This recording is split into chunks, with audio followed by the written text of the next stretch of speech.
সাত থেকে তখন আমি তার বাসার সামনে ছিলাম যুবলীগের। তাই আমার এক ভাই সহযোদ্ধা, আমি দেখলাম তার বন্দুকের নটাই দিকে ঘুরিয়েছিল। আমি বললাম যে ভাই তোমার পিছনের ব্যাগটাই দিকে সামনে রাখো। সামনে আনার সাথে সাথে তার বুকে 6টা রাউন্ড গুলি ঢুকে গেল, কিন্তু ব্যাগের কারণে আজ তার প্রাণটা বেঁচে আছে।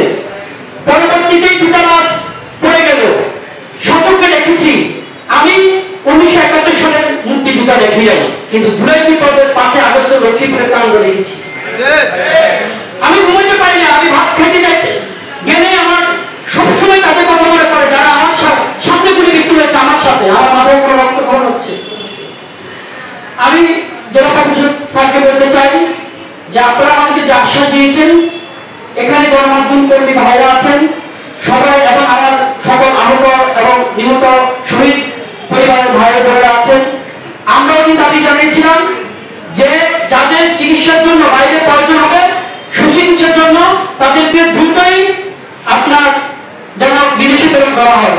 আর যাদের বাংলাদেশি চিকিৎসা করলে মেডিকেল টিম মনে করে যে আমাদের বাংলাদেশি চিকিৎসা করলে আমরা সুস্থ হবে, তাদেরকে দেশীয় চিকিৎসার ব্যবস্থা করা। পরবর্তীতে একটা মেডিকেল টিম করছে, আপনারা সেটা অবগত আছে। আরেকটি দাবি ছিল যে তাদেরকে আগামী 72 ঘন্টার ভিতরে যারা লক্ষ্মীপুরে আছে তাদেরকে গ্রেফতার করার জন্য।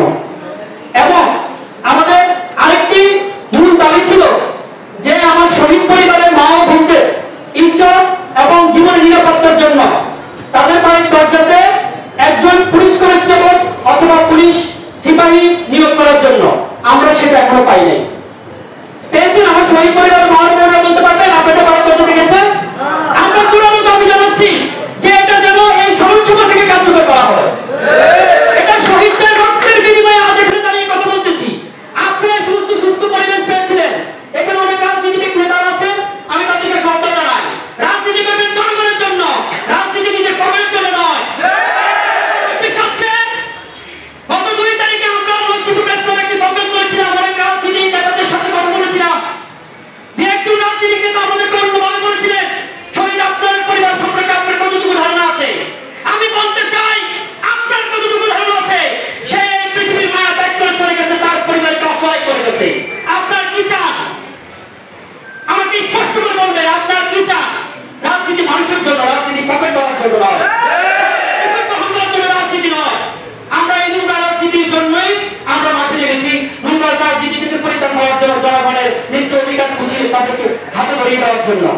আরেকটি দাবি জানিয়েছি, এই জুলাই বিপ্লবে যে সমস্ত ভাইরা শহীদ হয়েছেন এবং যারা আহত হয়েছে, আহতকে জাতীয় বীর খেতাবে ভূষিত করা।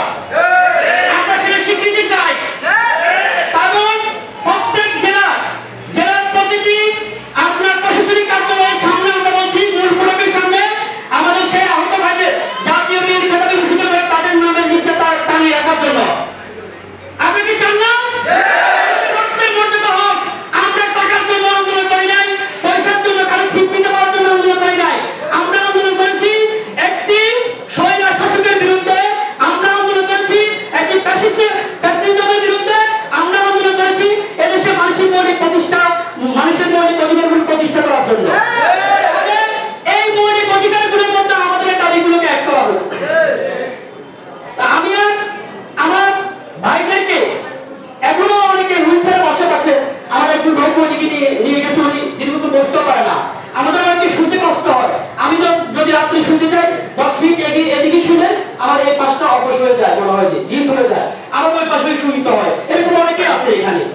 ঠিক মতো শুনতে পারে না। তাহলে আমাদের কষ্টটা আপনি একটু বুঝার চেষ্টা করুন। আমাদের দাবিটা